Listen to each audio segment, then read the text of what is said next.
On the RE and RH automatic transmissions for Dodge and Jeep, the pressure regulator valve, both of these in front of us here are used, but if you're doing a shift kit or going through your valve body, inspect that pressure regulator even if you're not replacing it.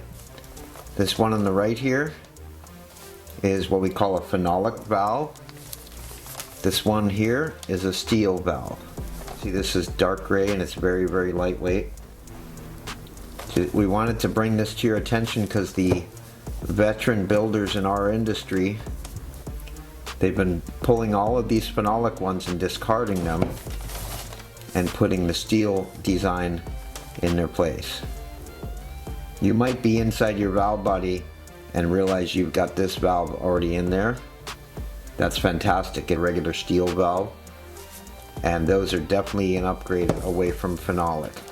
So if you're going to keep the truck and you're doing any kind of performance, we're going to be adding the steel ones to the site. And I wanted to make sure you guys knew that there was an upgrade.